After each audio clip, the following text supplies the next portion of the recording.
Hi, I'm Josh Henkin from Sandbag Fitness Systems. What I want to discuss today is the use of our strength bands. Bands are not a new concept, how we apply them may be.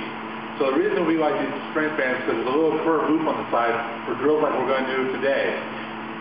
They're very useful because what we're going to do is actually loop this around our body. Squatting with bands isn't a new concept either, but the way I like to implement it is actually putting it around yourself rather than the bar and another way at the bottom. What this does is a couple of things. One is having the band around the body forces you to press through your heels, activating the glutes and the hamstrings to a greater degree, actually holding up the hip flexors. Secondly, it takes some load off the spine. Actually, in the end, will make you feel lighter and more mobile. So to simply accomplish this, we're going to step into the band. Generally, we want to be by the squat rack going to be on. Now, you do the same thing with kettlebell, sandbags, so forth. We're going to duck under, move the band around our neck.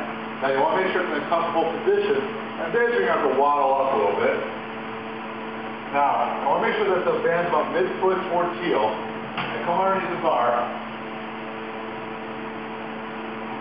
There we go. This is relatively moderate to be at first, just to get the sensation. From here, and now I'm going by squat, and drive on my heel.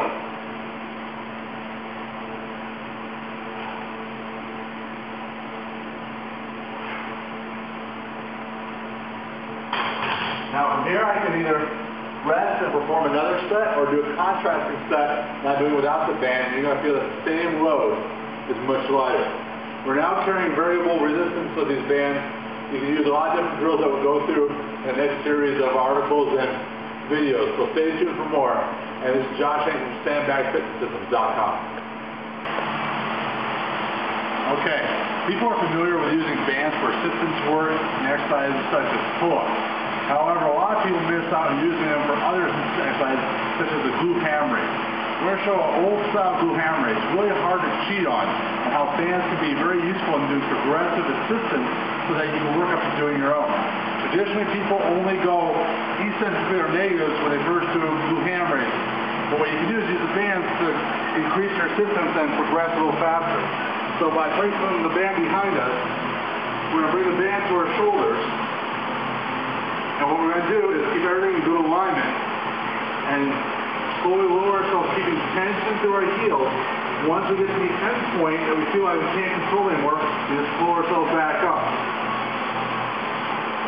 So a very simple and helpful way in progressing because you can simply go to lighter bands over time. So we start with a heavier band, go to lighter and lighter until you don't need any band at all. So another great way to implement bands in your strength training routine. The overhead squat with a band is actually a more appropriate place to begin with a lot of people instead of PVC pipe because it gives feedback upon where you want to be aligned in the overhead squat. Having the arms directed by the band acts as great assistance in teaching people how to progressively go to the bar in the overhead squat. It teaches proper alignment of the hip, back, and shoulders throughout. A great warm-up drill or sometimes exercise in of itself. A great way to add resistance to your push-up series, especially Hindu push-ups, is adding the band around the body.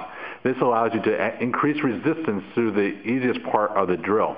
So as you go through it, the resistance increases throughout. Also a great way to get feedback upon the body and increase the elongation and dynamic flexibility of the drill.